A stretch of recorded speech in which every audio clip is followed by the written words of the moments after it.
I'm at the Institute for Engineering and Technology in London. I'm here with Will Sterling and we've come to the Future of Wireless conference. I've come to learn how Industry 4 and digital technology is going to impact on small to medium-sized businesses and precision engineers in the future. This is a very broad conference, there's lots of speakers, but we just touch on a few of the highlights from the show and talk to a few of the presenters and delegates.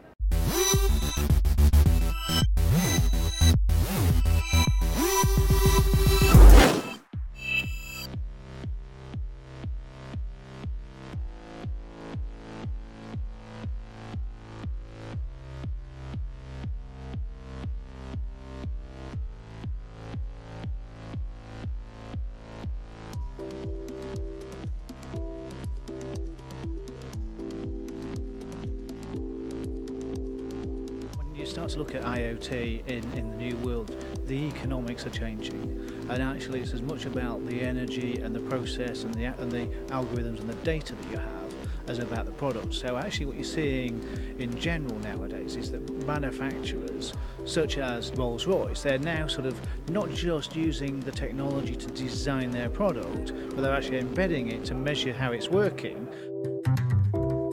So what was historically maybe a simple product is now much more complex. It has interactions from all sorts of different phenomena. Products that never had an antenna before in them now have antennas, so it's not just mechanical performance, it's electromagnetic performance.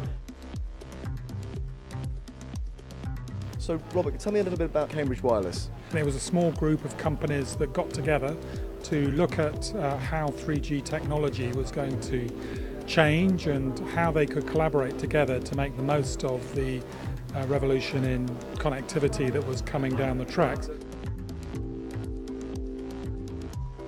So I'm the chairman of CW, or Cambridge Wireless, so my responsibility is to oversee the overall organisation of the event and also to help work with the rest of the board to set the long-term strategy for CW.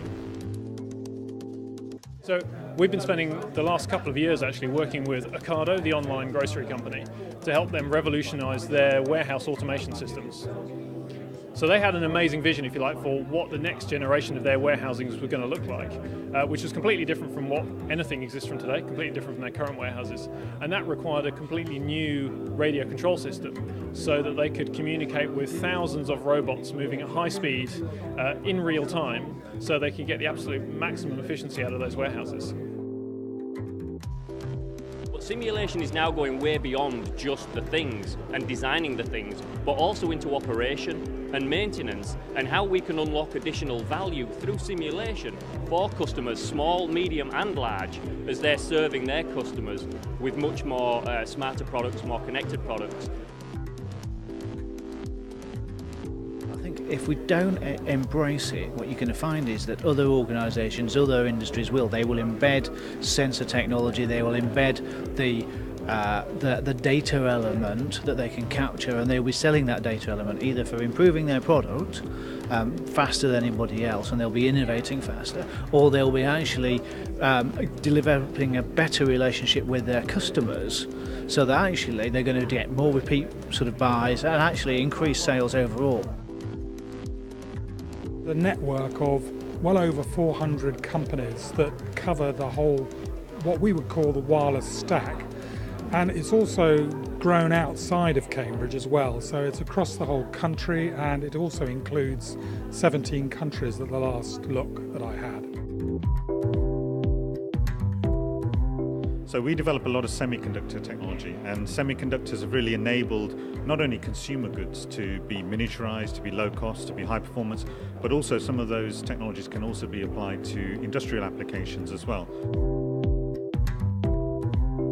So that's the radio system which goes into the robots, the base station access points which will allow you to control and configure all of those, and also the server-side software which commissions that whole system and makes it work. Rather than just selling a widget, if that widget is providing data and it will tell you when it needs a service, when it's about to wear out, what you're selling now to your customer is actually knowing when that's going to happen, and then you're actually enabling your customer to have less downtime. This is the 8th Future of Wireless conference. It's only been an annual conference, and the name FWIC has come into the lexicon now. Yes, Future of Wireless International Conference. But the focus of this conference was the future connected world. Last year we looked at 5G and where the developments of 5G were going. So the semiconductor game is all about scale, and as process technology gets smaller and smaller, we've got to huge levels of miniaturization, and to achieve those you need state-of-the-art manufacturing, which it costs billions of dollars in terms of investment. So it's only the big guys who can really make that investment to keep pushing along Moore's law and bring the semiconductor technology miniaturization to ever-increasing levels of shrinking, and that brings with it not just cost benefit, but also performance benefit. The keynote session said it's not so much now about will this disruption happen, it's about the fact that it has happened and how can we monetize and capture the opportunity. This year we're looking at verticals and how wireless technology and technology in general is disrupting vertical industries. And we've looked at retail, we've looked at fintech just now, we've looked at healthcare and a lot of other areas as well. But one of the key areas, of course, is industrial IoT. Most of what Cambridge Wireless is about, or CW is about B2B. It's about businesses talking to businesses. The interesting thing for us has been this, as you say, this kind of increasing awareness and acceptance of the convergence of kind of digital and physical, where the industrial internet is absolutely smack in the middle of that kind of that convergence. If you look at this year, I think the emerging technologies around communications are really making a big difference. Narrowband technologies that are going to mean that you can connect more data from more disparate things.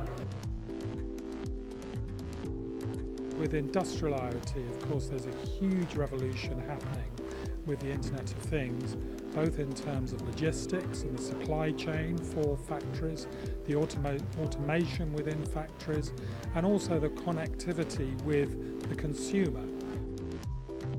What we see when I look globally is that the real industry leaders, both large companies and smaller companies, and I'll take an example of a GE or a Flowserve as being on the larger end, they're really starting to embed simulation into the whole digital twin concept, and they're making it a reality today.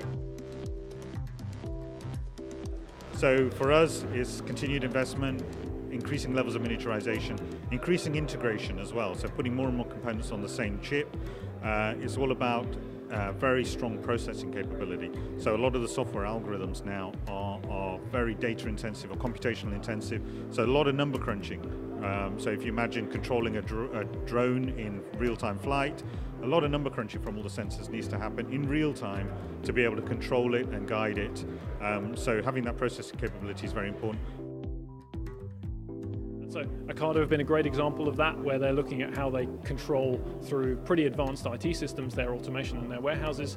We've also been looking at other applications where using robotics and some pretty sophisticated algorithms, particularly using machine vision type approaches, we're seeing all of those pieces come together where there are particular areas where you can make real labour savings or real efficiency gains throughout the whole supply chain by using those kind of technologies. Thinking ahead though, I think is how does that apply to the supply chain, and how are you going to be able to collect more information from the supply chain of things to actually optimise and the whole process from factory to customer and possibly beyond. 2017 and beyond, it's like the whole hardware space for the Internet of Things. Everything's becoming much cheaper, much more accessible. The sensors are now very, very cheap. You have to be producing connected products, and that's going to be throughout the supply chain. And simulation is accessible to companies, whether large or small.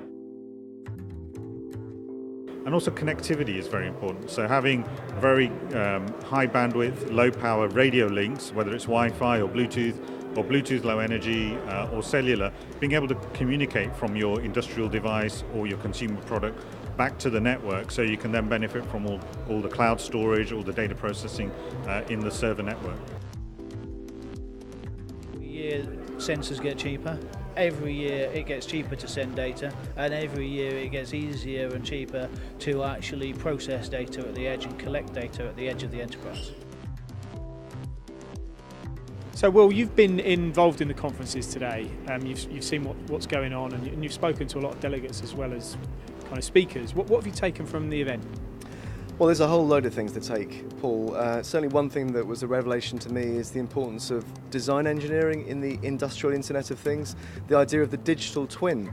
It's a phrase that is popular to many people, but what does it mean? It's that you can have a virtual copy of a whole manufactured product or design product virtually on your screen that would perform theoretically and practically like it would in real life. And it's the idea of no longer having any prototypes, but not just, this has been happening for some time, but with better technology, companies such as Ansys and Autodesk, these guys can really deep dive into the physical parameters of the object and design all the particular physical properties of it before it goes into production.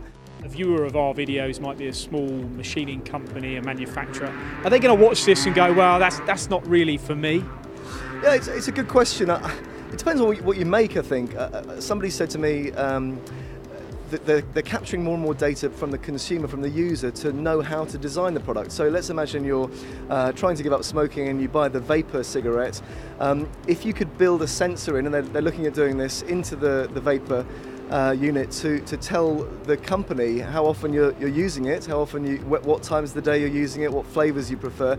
That data can be captured and help shape the design and manufacture of that vapor cigarette. And the same could be done with, for example, a very expensive pen.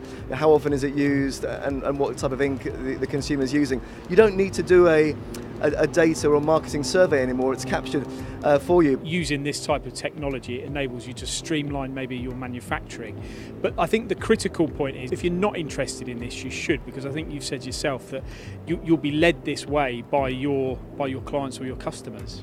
I suppose it's push me or pull you, isn't it? Do you want to be told by your OEM customer you've got to do this, or do you want to be a forerunner, a first mover advantage?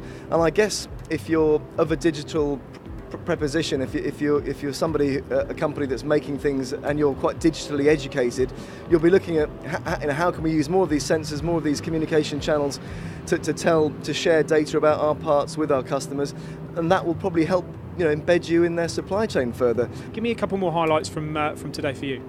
So security, one expert very interestingly said that although we tend to think of the industrial Internet of Things and Industry 4 as the big buzzword that's really relevant to manufacturing now, he said actually if you look at the open source architecture of the internet and connecting the internet to machines, that's a really bad idea, because of course it opens up a lot of companies to the risks of cybersecurity and hacking. What's more relevant is to use wireless connectivity within a private network, within a factory and a company to share data internally. Another highlight of the day for me was about people. A guy from Carillion, a director from Carillion, was saying that they manage over 200,000 buildings in the UK alone.